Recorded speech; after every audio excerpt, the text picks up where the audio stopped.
Hello everyone, welcome to আর্কেন্স daily blogs. আজকে অনেক দিন পর একটা মিনি ব্লগ নিয়ে তোমাদের সামনে উপস্থিত হয়েছি। বাড়ি যাচ্ছিলাম, গতকাল রাতে অ্যাকচুয়ালি বাড়ি এসেছি এবং বাড়ি এসে কি খাওয়া দাওয়া করলাম সেটাও তোমাদেরকে দেখাচ্ছি। পিজিতে তো বিভিন্ন রকম জিনিস একসাথে অ্যাভেলেবেল থাকে না, তো বাড়িতে আসলেই এইভাবে গুছিয়ে খাওয়া দাওয়াটা হয়, যেখানে বিভিন্ন রকম মিনারেলস থাকে খাবারের মধ্যে, প্রোটিন, ফাইবার, আয়রন, পটাশিয়াম। তো সব মিলিয়ে রাতের খাওয়াটা কালকে খুব ভালো হয়েছিল। আজকে সকালটা শুরু করেছিলাম একটু লেটে, ল্যাদ এখনও অবধি কাটছে না, ল্যাদ খেয়ে যাচ্ছি। তো আজকে সকালে প্রথমেই খেয়েছিলাম চা, বিস্কুট, ছোলা ভেজানো, যেগুলোর আর কোনো ভিডিও ক্লিপ নেওয়া হয়নি। তারপর ব্রেকফাস্টে খেয়ে নিয়েছিলাম রুটি, বেগুন ভাজা, শশা।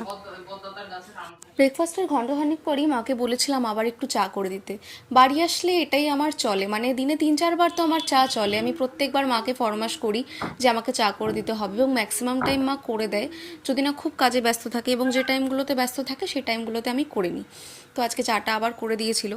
আর এটা আমার বহু বছর ধরেই, এক্সামের টাইমে হোক বা অন্য যে কোনো সময় পড়ার সময় হোক, বইয়ের সাথে চা এর কম্বিনেশনটা আমার কাছে একটা আলাদাই স্যাটিসফাইং কম্বিনেশন। মানে সত্যি চা খেতে খেতে পড়তে গেলে মনটা আপনা আপনি একটু ভালো হয়ে যায়। আর কী কী করলাম জানতে পরের ভিডিওটা দেখতে হবে। ততক্ষণ পর্যন্ত স্টে টিউনড।